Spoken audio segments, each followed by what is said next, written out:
आप सुन रहे हैं हार्ट ब्रेक हॉरर। और आज की कहानी एक सरकटे भूत की है और ये घटना आजाद के साथ घटी थी। तो कहानी अब शुरू करते हैं। मेरा नाम आजाद है और मेरे गांव का नाम भरतपुर है। ये कहानी जो मैं सुनाने जा रहा हूं, ये कहानी 30 साल पुरानी है। उस समय मैं रेलवे में काम करता था। रेलवे स्टेशन और मेरे गांव की दूरी 15 किलोमीटर थी और उस दिन ड्यूटी करके शाम में घर आ रहा था। मैं रेलगाड़ी से रात के 9 बजे माहलीमुरूप स्टेशन पर उतरा और घर की तरफ चला जा रहा था। सड़क बिल्कुल सुनसान लग रही थी। मुझे मेरे ही कदमों की आवाज सुनाई दे रहे थे और मैं जंगल के रास्ते घर चला जा रहा था।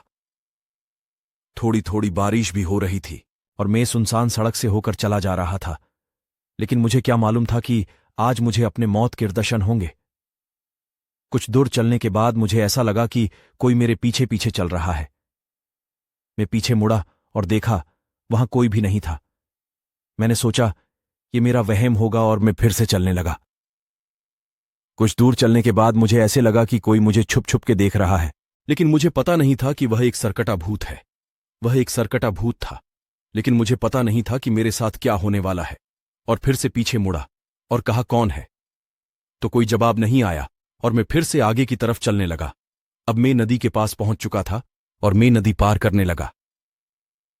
नदी पार करने के बाद मैंने देखा कि एक आदमी मेरे पास आकर खड़ा हो गया और उसके हाथ में एक बड़ा सा तलवार था।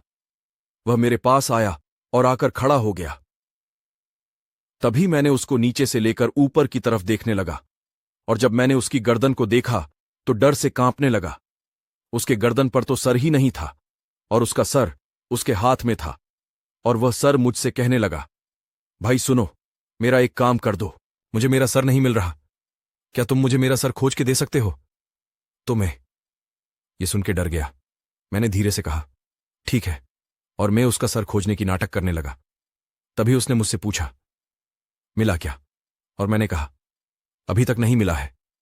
और मैं खोजने का बहाना करते हुए कुछ दूर गया और झाड़ियों में छिपते हुए भागने लगा। तभी वह मुझे खोजने लगा और मन में बड़बड़ाने लगा। बोल रहा था, आज तो तुम बच गए, लेकिन तुम कब तक बचोगे? कभी तो तुम इस रास्ते से आओगे ना, तब मैं तुम्हें नहीं छोड़ूंगा। ये बड़बड़ाते हुए वह वहां से चला गया। इधर मैं छिपते हुए घर में पहुंच गया। मैं दौड़ते हुए घर में पहुंचा। डर के कारण मैं कहीं नहीं रुका और घर पहुंच के मैंने सारी बात अपनी पत्नी को बताई।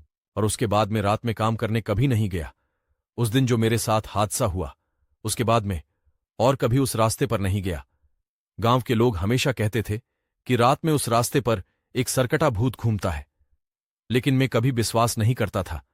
लेकिन उस दिन के हादसे के बाद हम शहर चले गए और वहीं से ही मैं काम करने लगा। अब मैं कलकत्ता में रहता हूं और उस दिन के बाद गांव जाता भी हूं तो दिन के समय ही जाता हूं। लोग आज भी कहते हैं वह सरकटा आदमी आज भी रात के समय घूमता है और जो भी ये बोल देता है कि तुम्हारा सर तुम्हारे हाथ में है, तो वह उसे मारकर उसी नदी में फेंक देता है। तो मेरी आज की कहानी आप सबको कैसी लगी, कमेंट करके जरूर बताएं।